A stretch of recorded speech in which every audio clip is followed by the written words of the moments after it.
The Ballerina from the world of John Wick. This is a spin-off of the John Wick series, and it has a couple plot problems, but not too many to make the film actually hard to watch. In fact, it's actually quite easy to watch, quite enjoyable to watch. The only things that kind of stick out and make you wonder what's going on here involve the character of John Wick. Everything to do with Ana de Armas' character is fine. She is a fantastic actress. You don't exactly buy that she's the best fighter in these fight scenes. If you are a pedantic action, choreography super expert, you like watching those things, and you're an expert and you can actually tell when these things are going on, then you're probably going to see some inconsistencies with a lot of the stunts and choreography during the prolonged fight scenes. But if you're not a pedantic choreographer expert and you can't really identify that stuff as easily as others could, then you're probably not going to see that. But you'll probably now know about it now that I've told you about it. But it didn't really bother me too much when I watched it. In fact, I found the film to be very entertaining. Ballerina is the final film to show Lance Reddick in a performance. This is his final performance on screen. These scenes with him were shot before he died, back in 2023. Yeah, it took 2 years to have this film come out. I had no idea this is even coming out now. I heard that they were making a spin-off, but I never saw a trailer for it. I never heard anything about it. I never saw any marketing for it. It just surprised me by showing up someday, and I'm like, oh wow, okay, I guess I'll give it a look. And John Wick does show up in the film. He has more than just a cameo. They say that the film takes place between chapter 3 and 4, although I'd argue that maybe it should take place during chapter 3.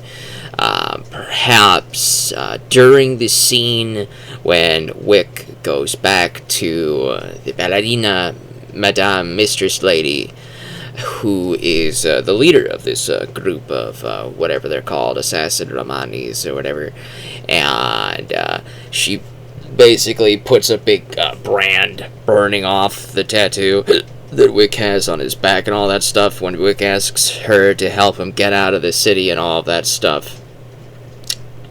Then I think during that one scene you could have shot an extra scene where she has a conversation with Wick and asks him to do her, or say that Wick owes her a favor if she does this for him, spirits him away or whatever. That when she calls him for something, it's basically a no questions asked, and Wick has to comply with it. And maybe the whole mission that he has near the end of Ballerina is his no questions asked task.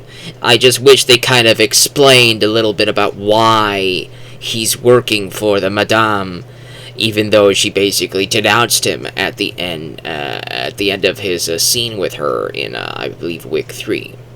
So yeah, I just wish there was a little bit more there to give me some room to wiggle through the story, but it's not that big of a bleeding plot hole. So as to say, it's fine, to be honest. It's just something that I get pedantic about when I look at John Wick and all that stuff, but his scenes are fine. You know, when you watch his scenes, he's got a great John Wick moment where he does his thing, and there's an amazing scene where Ana de Armas' character goes up against Wick, and she has to fight him, get through him to get to her antagonist, the big bad guy of the film. She has to go kill him because he killed her father. It's a classic revenge story, as most action films tend to be. And Wick goes like, oh, I'm sympathetic to all that stuff, but I'm here to stop you. Just walk away. I don't want to kill you.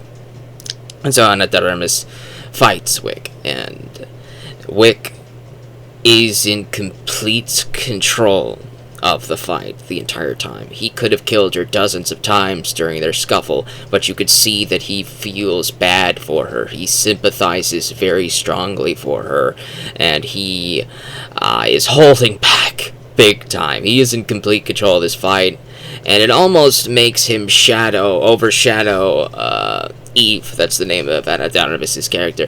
He overshadows her completely, but I kind of like that he does that. It gives you a sense of feeling that the Ballerina is a rising star in this space. Wick is already at maximum level.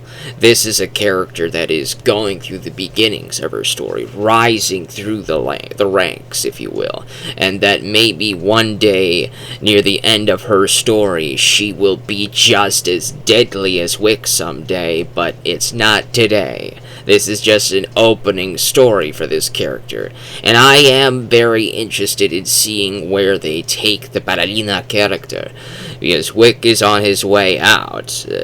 Keanu Reeves is like 60-something, maybe he's got a couple more movies left in him. You know how Liam Neeson did a couple in his 60s, a couple of great action movies like a Taken series.